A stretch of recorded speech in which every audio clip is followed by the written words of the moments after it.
So hello, what's up mga ka-J-Vlog? Welcome ulit sa panibagong video, and for today's video, another full review tayo ng isang mabentang iPhone sa release, and this time ang topic natin is the iPhone 12 Pro. Maganda kaya to i-purchase pa ngayon 2025 lalo na nag-price drop na to? Tara mga ka-J-Vlog, check natin.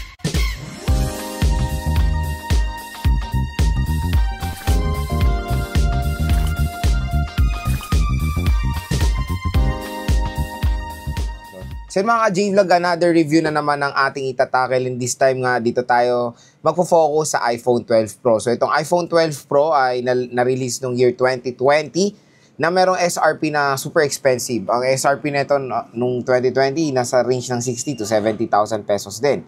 Pero syempre ngayon sa GH, after 4 years, napakamura na lang po nito sa Green Hills Pre-Love. Good condition na makikinis mga ka-J-Vlog. And quick reminder lang, wala na po kayo mabibiling mga brand new na iPhone 12 Pro ngayon. So phase out na po ang 12 Pro na brand new. Pero still pwede pa tayo makapag-purchase niyan sa Green Hills na mga pre-love good condition na mga units. So syempre, saan pa ba tayo bibili ng mga legit iPhones? Wala na iba kundi sa recommend nating shop, ang CMB Gadgets Stall XA07, second floor Green Hills, San Juan City.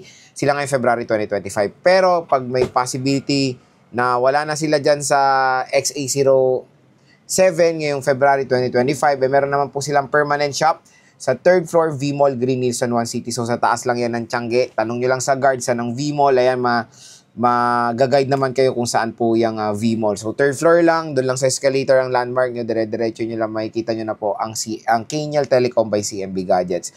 So yun mga ka-J-Vlog, ang magandang balita sa iPhone 12 Pro ngayon, super affordable na lang siya. Ang laki nung binaba. Biruin mo yung 128, makakuha na lang kayo nito for as low as 19,000 pesos. So 19 to 20,000 pesos for the 128 gigabytes na iPhone 12 Pro. Tapos 256 sa 21,000 pesos. So super duper affordable na lang yung iPhone 12 Pro ngayon 2025. At syempre, maganda na rin siyang, nag-decide ako i-review na rin siya para sa mga bibili nito, meron kayong idea na kung maganda pa ba itong smartphone na to. And marami talaga naguguluhan, to be honest, ngayon bumili ng iPhone, lalo na yung mga presyo ng iPhones ngayon, yung mga older units hindi na nagkakalay ng presyo. Take for example, itong 12 Pro and iPhone 13 na hindi sila nagkakalay ng presyo. Yung 13 at 12 Pro na 128, almost magkapareho lang ng price. Mas mahal lang ng konti yung iPhone 13. Parang 500 to 1,000 pesos lang ang kanilang price difference. So, marami talagang nagde-decide ano bang mo i-perfect i-bilhin. So, sa ibang video, gagawa ko ng phone compare about sa dalawang smartphone na yan. So, quick spec tayo sa iPhone 12 Pro. Si iPhone 12 Pro ay powered ng Apple A14 Bionic chip. We do a triple rear camera system. So, meron siyang 12 megapixel main camera, 12 megapixel telephoto lens, at 12 megapixel ultra-wide camera. At syempre, ito po yung first ever din iPhone na nagkaroon ng LiDAR scanner and first ever series ni Apple when it comes sa 5G variant. So, lahat po ng iPhone 12 ay 5G na. Ito po yung kauna-una ang iPhone na nagkaroon ng 5G connectivity. So, syempre, a huge step yan. At kumbaga, kung mamimili kayo sa 11 Pro, 12 Pro, medyo crucial ang inyong pagpipilian dahil magpa-4G ba kayo or magpa-5G, since si iPhone 12 Pro ay future-proof na when it comes sa connectivity. Sa screen naman, meron siyang 6.1 inches Super Retina XDR OLED display. So, a huge step siya compare sa kanyang predecessor na which is iPhone 11 Pro na 5.8 inches. So, malaking naging talon kumbaga sa screen size, pero na-maintain nila yung smaller form factor dito sa 12 Pros dahil yun nga, box type na redesign na rin siya, smaller form factor, pero large screen, pero mas maliit yung battery niya. Kumbaga, yung battery nito, expect nyo na yan na 2,900 plus milliampere lang po battery nito. So, we always manage your expectation when using the iPhone 12 Pro ngayon 2025. Yes, nung year 2020, medyo optimized pa yung software niya sa kanyang chipset, kaya nakakapagtipid pa tayo ng mga malulupit na battery performance. Pero syempre, time goes by, update tayo ng update sa mga latest OS. Yung mga bagong OS is may mga bagong features yan na nagre-require again ng mga battery consumption. Kaya malaki yung possibility na mas mabilis na malobat yung mga older units ngayon ng iPhones compare nung binili nyo sila nung bago. Kasi syempre, yung OS na lumabas nung time na yun is super optimized sa chipset niya kasi yun lang naman yung features niya na nakadesign sa iPhone 12 Pro. Pero again, time goes by, require ng mga battery consumption sa mga bagong features. Kaya yun din yung reason kung bakit mabilis malobat yung mga iPhones or devices nyo. At isa ring malaking kumain ng battery, tinitingnan nyo sa settings yan, kahit na naka-idle yung smartphone nyo or naka-off or naka-sleep, kumakain pa rin ng battery yan ha. Lalo na ang malakas kumain dyan pag naka-idle is Find My iPhone. So magtataka kayo, chinarge nyo to kagabihan, pagising nyo 92 na lang, 93 or 95. Normal yan kasi kumakain ng battery dyan yung Find My iPhone mga J-Vlog. Again, kahit na naka-idle yan, yun po yung tumatakbo sa background nyo or naka-on yung background app refresh nyo. So gagawa tayo ng mga ways din. I think nakagawa na rin ako ng video paano makapag-save ng battery pero gagawa ulit ako ng video dyan ngayon 2025. Paano mag-save ng battery sa mga iPhones nyo. Bigyan ko kayo ng mga tips. Kasi syempre, ano rin yan isang malaking bagay rin yan, di ba? So when it comes sa battery, expect nyo na yung pagbibili kayo ng iPhones today, mga battery na ng 12 Pro is nasa 80 plus. Bibihira na yung 90 plus, pero meron pa rin. So ganyan, 80 plus is very normal considering yung age is 4 years na, di ba? Kung bibili kayo ng 80% na second hand, asahan nyo na yan mga J-Vlog at hindi naman porket 80% pangit na. Again, kahit na mag 75 yan, as long as yung battery niya is original, hindi pa napapalitan, okay naman yan. Pero again, kahit naman na yung iba is palit battery, as long as yung pinalit din na battery is maganda yung quality at matino yung nagpalit, gaganda ulit ang performance ng iPhone nyo. Take for example, itong 7 Plus ko, nabili ko to sa Green Hills ng 80% battery health or 79 at alam ko service ko to binili. Na kinukonsider ko na yan kasi matagal na to. So ginamit ko siya, ganun pa rin ang performance pero isang taon medyo nag-degrade na talaga yung battery niya, nagloko na.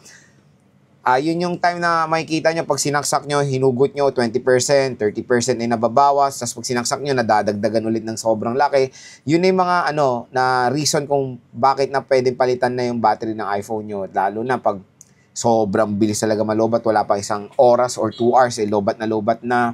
Palitan nyo na mga J-Vlog. Again, nung pinalitan ko yung battery ng 7 Plus ko, bumalik ulit sa normal performance, yung kung paano mag-perform ang isang iPhone 7 Plus na ganun yung battery, bumalik siya sa ganun. So again, kahit napalit ang battery ng isang device, as long as maganda yung quality na pinalit na battery, huwag kayo mag-alala. All goods po yan mga J-Vlog. So, iPhone 12 Pro is super duper ganda when it comes sa gaming. Nag-game test ko na to several times last year. Nag-game test ko na rin to. The performance is still there.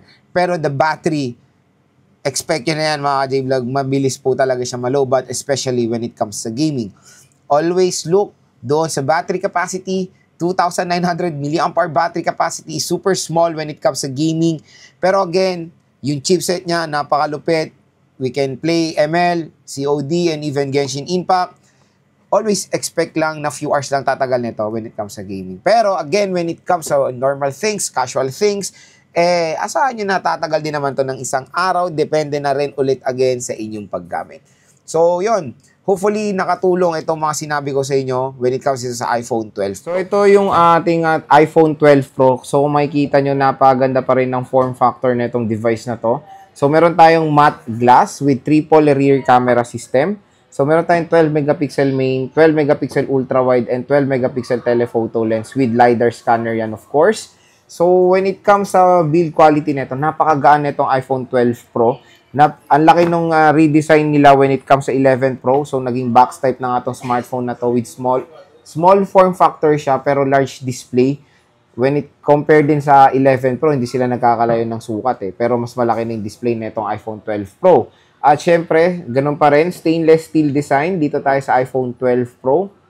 Napakaganda, very premium looking hanggang ngayong 2025. So magpa 5 years na itong smartphone na to. Pero when it comes sa design, wala pa rin kupas ang iPhone 12 Pro. So dito rin tayo nagkaroon ng LiDAR scanner.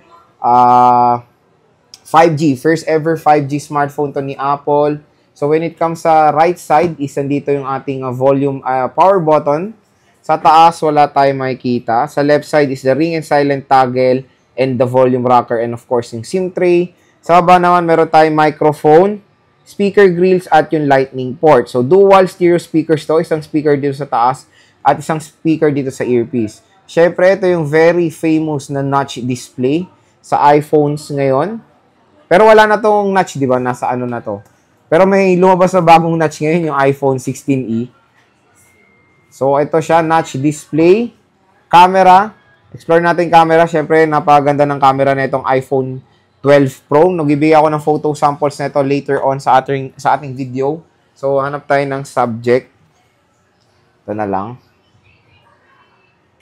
So, napakalinaw pa rin ng camera nito mga J-Vlog. Okay na okay to make vlog. Perfect na perfect sa content. Meron siyang 0.5 na napakalinaw din. Meron tayong 2 times zoom na hanggang 10 times digital zoom tayo dito sa iPhone 12 Pro. So, meron tayong 2 times optical zoom. Dito natin magagamit yung kanyang telephoto lens. Sa video naman, meron tayong 4K resolution up to 60 FPS. Even the ultra-wide camera is 4K 60. 2 times optical zoom is 4K 60 and even yung zooming niya is 4K 60 rin. So, sobrang solid. Slow motion is HD 240 FPS. Even the 0.5 is slow motion meron din. Meron tayong time-lapse. Siyempre, the very famous na portrait mode. Napakaganda ng portrait mode. I think nagkuha na ako ng photo niyan. Magbigay ako ng wala pa pala. So, let's try to take a photo sa kanyang portrait mode. Wait lang. Focus natin.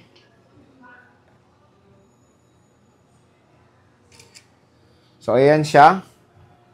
Ang ganda ng pagka-backgrounder niya. At ang maganda dito, pwede siya hanggang 2 times optical zoom sa portrait mode. And of course, meron siyang panorama. Sa front-facing camera naman, and very basic lang, malinaw din ang front-facing camera ng iPhone 12 Pro. Sa video naman, meron tayong 4K 60 when it comes sa front-facing camera at meron tayong slow-mo na HD 120 FPS sa front-facing camera. So yun mga ka-J-Vlog, yung camera app ng iPhone 12 Pro. So meron siyang 6.1 inches, Super Retina XDR OLED display. Napaganda ng form factor na itong smartphone na to. Ayan, no? Sobrang solid. Mga J-Vlog, ang pinaka-main question, Lord, sulit pa ba i-purchase ang iPhone 12 Pro? The quick answer dyan mga J-Vlog, definitely, sulit pa tong smartphone na to. Always look doon sa kanyang presyo before, compare now. So, 60 to 70K before the iPhone 12 Pro, pero after 4 years is super duper baba na lang, 19,000 pesos. Even last year is expensive pa to, and nung 2023, nasa 30 to 40,000-ish pa to. Pero ngayon, mga ka-J-Vlog, is na lang siya, ang baba na lang ng price niya. Ang maganda doon, bumaba price niya, updated pa siya sa latest OS, the performance is still there, yung chipset niya is still working properly or maganda pa rin yung performance niya sa lahat ng task. The battery, doon lang talaga kayo mamumblema when it comes for heavy usage. Expect nyo kung heavy usage ang gagawin nyo sa 12 Pro, 1 to 2 times a day kayo magcha-charge. Magandang gamitin ng 12 Pro, yung camera niya, sobrang linaw, sobrang gandang pang-vlog. Maganda i-recommend yung camera nito for a content creator din na ginagamit is mobile lang. Parami rin ako nakikita or na-observe na mas piniprefer talaga ang video camera ng iPhones compare sa Android. For me, ganun din. Kinompare ko sa S22 Ultra. I have the S22 Ultra here. Kahit na naka 8K reso, maganda pa rin yung 4K reso ng ma-offer ng iPhones. Ewan ko kung bakit, pero mas maganda talaga yung quality ng iPhone. Pero gagawa tayo na ng sige, gagawa ko ng phone ng video comparo when it comes sa resolution ng dalawang devices, S22 Ultra versus the iPhone, I don't know, mga iPhone 13 Pro, sige, ganun na lang. So, yun and mas ahead pa ang S22 Ultra compare sa iPhone 13 Pro, di ba? So, gagawa tayo niyan, stay tuned lang mga ka-J-Vlog, pero for this review, definitely, maganda pa rin pong i-purchase ang iPhone 12 Pro, lalo-lalo na, mura na lang po siya sa GH, maganda pa performance, solid ang display, sleek design, very premium, outstanding camera performance. Again, battery lang talaga ang magiging kalaban nyo sa device na to. So kung interested kayo mag-purchase ng iPhone 12 Pro, huwag kayong mag-alala mga J-Vlog. Yung link po ng shop na nire-reco natin nasa description box. Sabihin nyo lang, napanood nyo dito kay J-Vlog, bibigyan pa kayo matic discount ng shop na yan.